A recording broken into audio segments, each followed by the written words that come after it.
Aloha and welcome to the Embodied Healing Self podcast with your host, Jen Mons.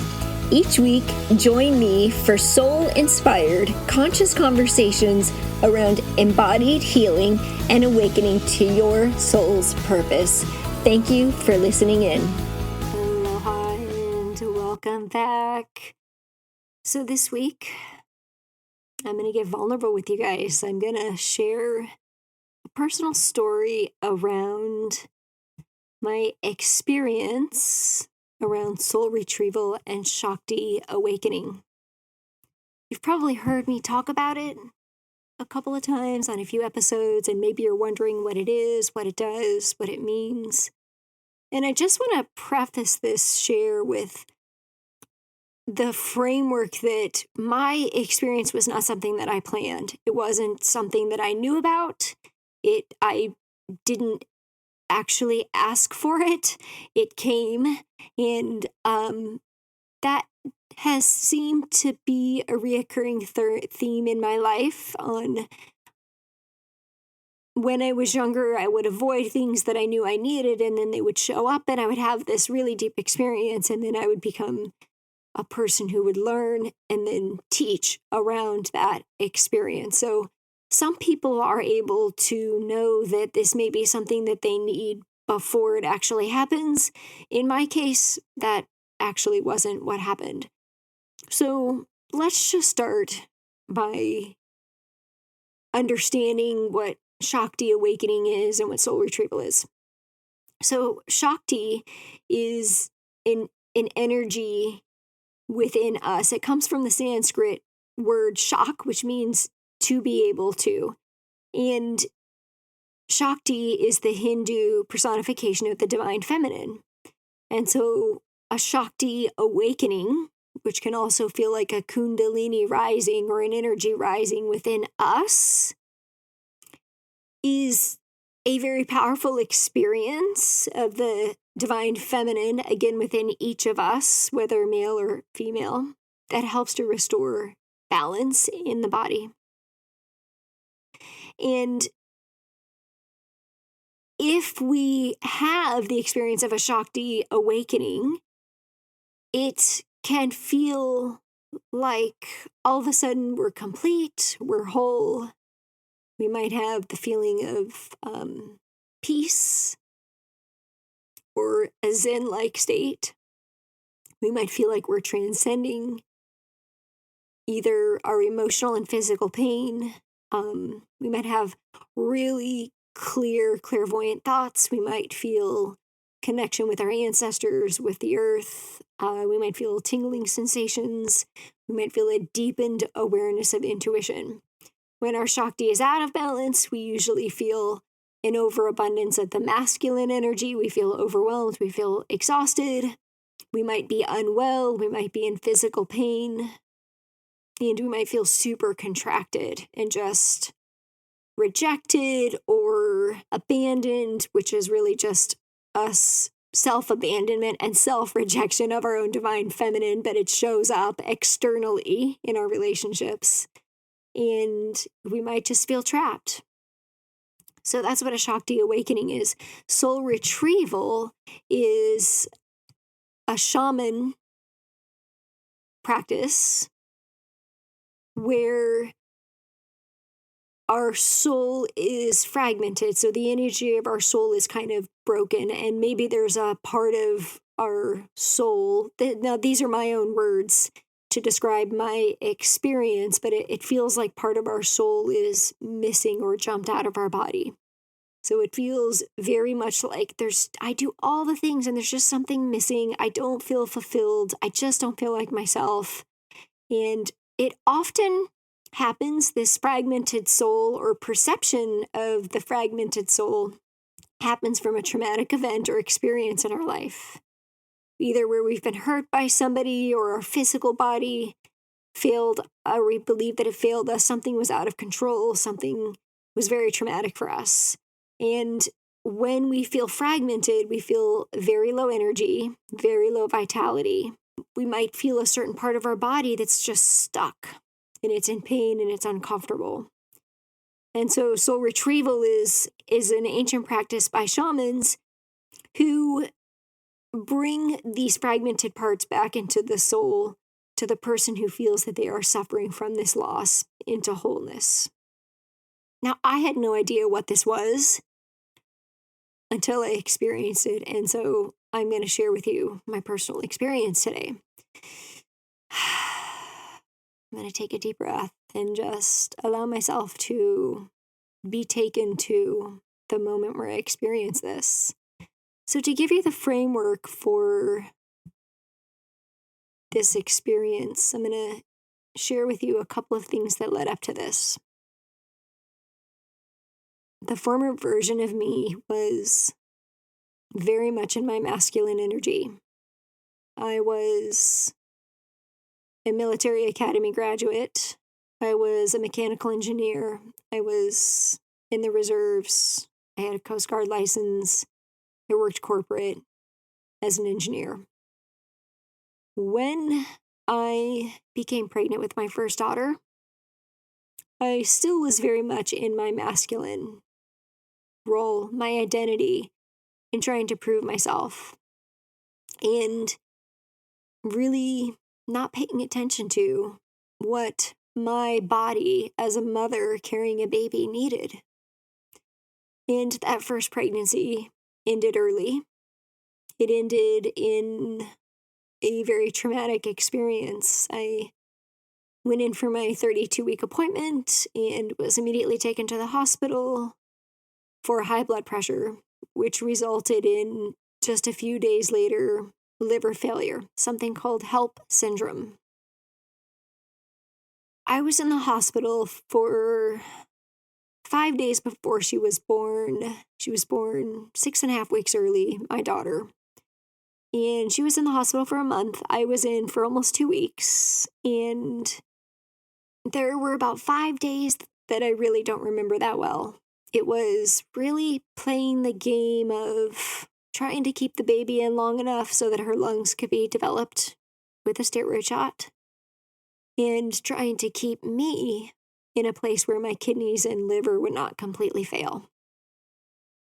When I say I don't remember much of 5 days, I know that I was moved a couple of times, and I know that I was in a lot of pain, and I know that I didn't feel good, and I didn't know what was happening.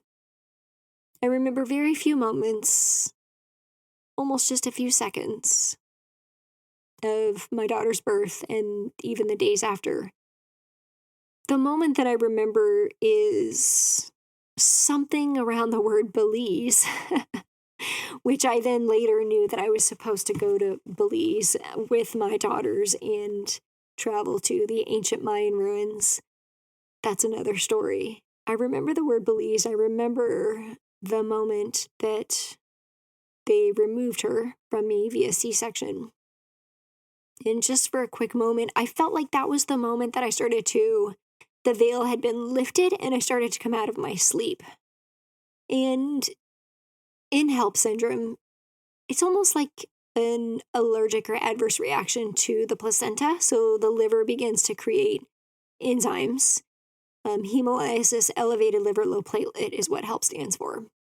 The body chooses to support one life or the other. And so naturally supporting the life of the baby is, what happens. And the only cure is to deliver the baby. So she was born. I wasn't able to actually have contact with her for probably 28 hours.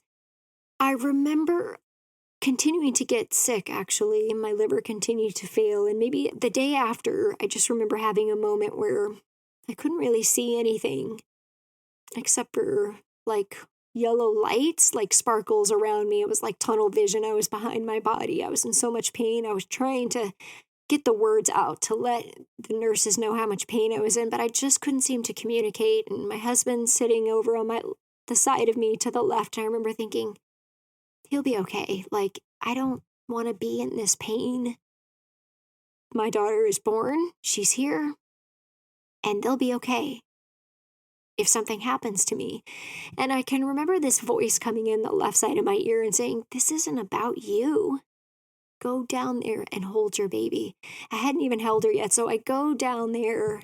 I'm wheeled down in a wheelchair, and they weren't going to let me in, and I just lost it. And they finally let me go in to see her. It'd been 28 hours later, and I just looked into the incubator, and I could see her eyes. And she just looked right through me, right into my soul. And like, I'm here, I'm back. Now, years later, I discovered that she was with me in the life before this. And so we had an agreement to come back and do this again. But I didn't know that at the time because I was just in survival mode. So those were really the only 2 moments that I really remember over the course of like 5 to 7 days. From there, it became survival mode to getting both of our health back, me and my daughter, which led me down a journey of health coaching and then life coaching, spiritual coaching, energy work, yoga, meditation, functional medicine, the whole thing completely switched paths. A few years ago in 2018, I found myself participating with a mentor of mine in a group of people in a spiritually focused coaching program. And we came together in a very sacred place in Virginia for a retreat. And we met twice. And so for the first retreat, I had really been hoping to schedule a massage with the person who was there giving massages. And for whatever reason, like, I just couldn't get in. He was too full. The time wasn't right. We miscommunicated. They didn't get my request. And, it's just like, what? Why isn't this happening? Like, all I need, my body hurts so much. I need this massage. For whatever reason, the first 10 days that I went into this really, really deep spiritual training, I didn't get my massage. So I came back in August and I thought, this time I'm going to get my massage. Well, I didn't know that this person who I had this experience with was also a shaman, a very, very gifted healer. So I got in for my massage. It was the new moon in August 2018, August 25th, I think. And I had my Shakti awakening moment. And I'm going to share that with you, and I'm going to share with you the moments that led up to it. So the day before, we were given permission to basically confront our deepest fear. And I subconsciously knew what mine was. I had a fear of dying or leaving my body, but actually because I had experienced it and it was actually quite nice. And I was afraid that if I knew that leaving my body meant that I would live without pain, that, what would it take for me to choose that again? Because consciously, I actually really want to be here, but there's this part of me that knows that I can leave my pain body and that it feels good because I did it. In my near-death experience, I actually left my pain body. I removed myself from the pain in my body, and I no longer felt pain anymore, and I felt peaceful.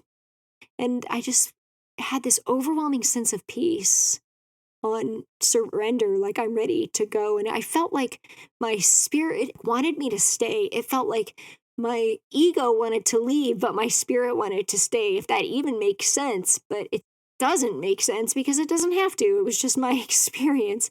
So there was a part of me that fought to stay here, but I didn't want to be in pain. So when I had the opportunity to really revisit my deepest fear of wanting to leave my body again, well, that meant like death, right? Like death of an old ego. So I was given permission, and the crazy thing is that I was partnered with this just beautiful, radiant woman who happens to be one of my co-teachers. And I was supposed to be partnered with somebody else, and then something happens, because this is the way spirit works, where I was partnered with a beautiful soul sister of mine who actually almost died at the birth of her daughter and whose mother died when she was born. This was obviously for both of us, for both of our healing, because it was what we were both working on, was our trauma around that. We both had that experience. So somehow, magically, before this happens, we're partnered together. And because I already had this level of trust with her, this unwritten language of trust with her, within like 5 seconds of just deciding to surrender, my body was taken back into time in a way that I couldn't consciously remember. I couldn't consciously remember what had happened, right? Like I remembered moments of that story, but I started to feel like I was vomiting again. I started to feel this super intense pain in my liver. I felt frozen shoulder. My shoulder was just so, it was just so tight and so painful. It was exactly how I felt in the hospital. And it was like I was there again. I felt it. I felt I was dry heaving. I was vomiting. And I had this uncontrollable, almost felt like an entity was within me with this seizing of my shoulder, which is me trying to stay in control of me losing control of my body during the pregnancy, and the liver was swelling physically. The inflammation of the liver in HELLP syndrome also causes something called frozen shoulder. So I was reliving it, and it was so intense. I felt like I was there. And that just want to just say a short little note here that another thing that happened, synchronicity that happened in this experience, was that on my way home from this experience, I was delayed in the airport for 12 hours, and one of the books that was recommended that we read, which I didn't read, was Waking the Tiger by Dr. Peter Levine, and I fully understood what was happening, that our cells hold memory of trauma, and so even though I couldn't consciously remember what had happened to me, there was a cellular memory of this experience that once I was able to surrender my ego and my fear of death, I was able to go there and actually experience it the way that my conscious memory experienced it. So I actually felt like I was in that place again. I felt like my liver was failing. I felt my shoulder was frozen. I was vomiting. I didn't feel well. But the part that was different is that I actually physically was well, and I wanted to fight for my life. And so then the next thing that happened is another mentor came in to just hold me and just said, are you okay? What's going on? Like, are you angry at God? Are you afraid? And I was like, no, I'm not. I'm not angry at God. I've never been angry at God. If there's one thing that has been constant in my life, it is my knowing and my trust of God, no matter what has happened, no matter what pain I have been in, no matter who I've lost. The one thing that I have always known and trusted is that I am held, that we all are held in the arms of God. And this is my gift. This is what I see for other people. This is what I hold for other people. And this is one of the ways that I help them to get to their truth, is to know that they are loved and held. And then there's also the human part of me that is experiencing this fight, flight, or freeze. And I froze. And I froze and I couldn't release it. Well, I couldn't release it because if I had, I probably wouldn't have had the Shakti Awakening Soul Retrieval moment that came the next day. So I share that experience with you where I'm empowered in my own surrender, my surrender to actually feel like I'm going to die again, to feel the pain in my physical body. Liver failure is kind of a big deal. To feel my shoulder freezing up, to feel myself vomiting, to feel this fear again of losing control of my body, this fear of losing control and my spirit leaving. Because I had felt it before, I had felt this disconnection before, or I perceived that I did. So the soul retrieval, that I had no idea what it was what needed to be healed, because soul fragment is when a part of our trauma jumps out of the body and then it doesn't come back in. But the real truth is that we perceive that traumatic experience is separate from us, and that is where the suffering is. So the soul retrieval is welcoming back that traumatic, fragmented soul part into the body, accepting it, loving it, and holding it, and becoming whole again. So whether it energetically happens or not, if you're listening, doesn't really matter. It is the perception. Because if you believe that it is whole, it is whole. It's the perception that it is separate or disconnected that causes the suffering, that causes the fragmentation. So I go in for this massage and just thinking I'm going to get a nice, relaxing little massage. And he's an energy healer. I didn't know. Puts his hands over my liver and he's like, tell me what's happening here. I'm like, what are you talking about? You don't even know me, right? I'm like, oh, shit. So I just tell him, he's like, it feels like there's grief here, but this is the liver. That doesn't make sense because grief is usually in the lungs or the gut. Liver is usually anger. He's like, tell me about the grief. Did you lose somebody that you love? And I said, no, but I almost did. I almost lost my daughter and I almost lost myself. I had liver failure. And he said, okay, tell me more. And so he was doing energy work energy work and massage while I'm talking. And he's like, are you ready? Are you ready to do this? Are you ready to unplug this? It's like an oil plug. Like if I open this, it's going to come out. It's just going to come. Are you ready? And I said, I'm ready. Like I'm ready to heal. And so he just gently and beautifully guided me through this process of just feeling safe and held, where I just shared the story while he was just doing energy work. And he said, you've experienced soul fragmentation. The energy of your soul has jumped out at your liver point because there was trauma, and it wants to be whole again. Are you ready to complete that? And I said, yes, of course. Of course. It took me, how many years? 13 years to really come full circle and be willing to embody and forgive myself for the experience, for the judgments and the beliefs that I had. And this was a multi-layered process, right? Like I had done physical healing through nutrition. I had done energy healing, energy work, meditation. I had done all the things. And there was still a piece that was missing. And the piece that was missing was believing that because I had that experience, I wasn't complete and I wasn't whole. When in fact, that experience is what makes me whole. It makes me who I am. And so we gently guided that energy, and I could feel the presence of my ancestors in the room. And we were just talking about how they've been waiting for me, and that I'm here to do divine feminine work and help to heal and mentor and lead other coaches and healers in this work. This is why I've had such intense experiences, because what I'm here to learn, I'm here to teach. And so he helped me guide that energy back in, and we did a little ceremony into welcoming that back in. And in that process of soul retrieval, I had a Shakti awakening moment. And what that felt like and experienced for me is I'm laying on the bed flat, and then my whole body folds in half. My head comes up and my legs come up. Everything is straight. I fold in half like a V, all the way vertical. And I'm purging, like just purging, like, oh, and I'm folding in half multiple times. I don't know, 7, 8, 9 times, totally out of my control, purging this toxic energy, this fear, this judgment, all of these beliefs. And I could feel the energy just being pulled out of my core, out of my liver, and just coming out of me, just like shedding it in a way that I was beyond my control. So all of this I am telling you is to tell you that all of this was beyond my physical control. This was a cellular memory in the body.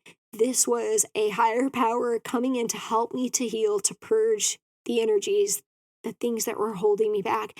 And the interesting thing about all of this is I had this soul retrieval, I had this Shakti awakening, I had this moment of surrender.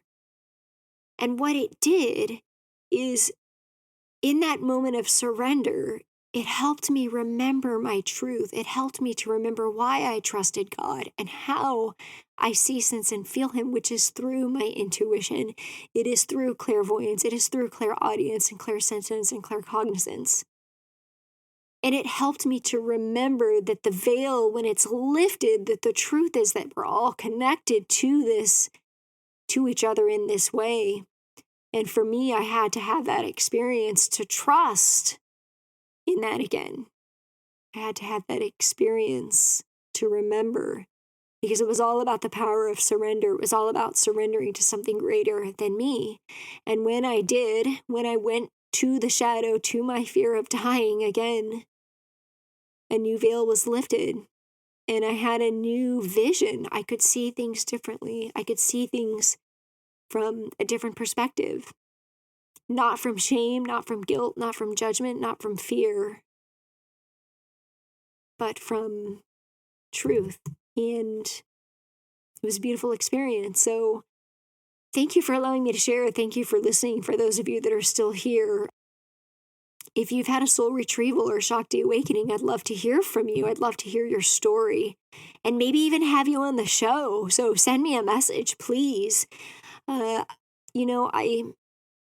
I share this to, one, invite you to understand the power of healing and 2, not to be afraid, and 3, to know it's possible out there. I don't share this to really be seen or heard in my own truth or journey, but more for you to really just know and feel and see and sense that it's possible. That if you're feeling disconnected, if you're feeling lost and in pain and uncertain, that this may be something for you. I do offer something called divine healing, which is a stepping stone for soul retrieval. I've recorded on it episode 77 with my mentor, Nicholas David. It is a reprogramming of the subconscious, ego blocks through 26 different layers through number mapping. It's a combination of healing, removing energy blocks, and also coaching to empower the client in session to create and reprogram their new belief system through the power of their words, which I love. So healing sessions are great, but I love it when they're combined with coaching to offer a space for empowerment, a choice. And I love that these 26 different charts, they integrate gentle integrations and deep, deep healing trauma, anything from self-sabotage to God consciousness, main low frequency programs, past lives, alternate universes and realities, vaccines, toxins, nutrition, healing codes, fears, angels, chakras. I mean, the whole thing, like everything that we could ever want to integrate into our whole selves is a part of the divine healing process, which is why I love it. And, there are many different methods to help us to heal. And so some may resonate with you and some may not. What's important is that if you feel something in your gut, in your knowing, that this is maybe waiting for you to help you to heal, that you say yes, that you open up and allow yourself to receive, because what is waiting for you on the other side, you probably don't even know yet, because the mind can't comprehend the possibility until you have the experience. And I just want you to really get that. Our minds are so limiting, they cannot comprehend the limitless possibility on the other side of our vulnerability, on the other side of our surrender. That's where the gifts are. That's where your truth is. That's where your courage is. And so I encourage you to find a way to allow yourself, give yourself permission to have somebody hold the space for you, for your healing, for creating transformation and change in your life. Allow yourself to be supported and held, and for somebody to move this energy for you, through you, with you, empower you to notice when it's showing up again, so that you can then begin to witness the patterns and feel empowered when it shows up, to know that they no longer have power over you, that you are in complete flow and trust. And of course, you can come on over to my website, jenmons.com/sessions, and check out Divine Healing Sessions if this is something that aligns or resonates with you, and or do your own homework, find somebody who does do this work, and allow yourself to explore what it is that wants to be revealed and set free. Thank you for listening in. I love you. I honor you. I cherish you. I appreciate you. And I opened my heart into sharing my personal story today. I'd love to hear how this landed for you. Have a fantastic day, and I'll see you next week.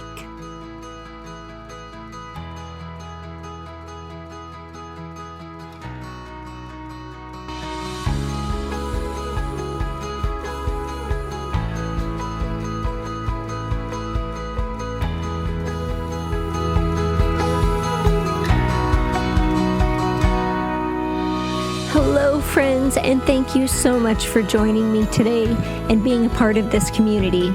I know there are many other podcasts that you could be tuning into, and I am deeply honored that you chose to listen in and be present with me today.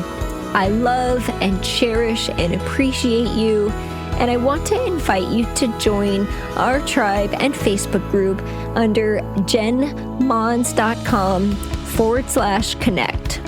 I would also love to gift you your guide to discovering and overcoming the self-limiting beliefs standing in the way of you living in optimal health, more energy, fulfillment, and self-confidence to create an embodied, healthy, whole you.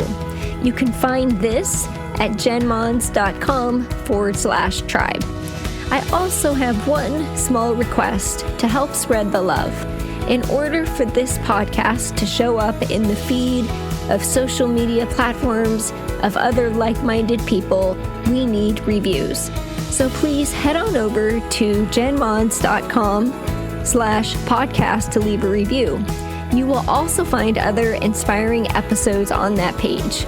So I personally read these reviews weekly and would love to give you a shout out and share your kind words with our listeners. You can find me on Instagram and Facebook as Jen Mons or The Holistic Coach with the W Holistic and Jen Mons, JenMons.com.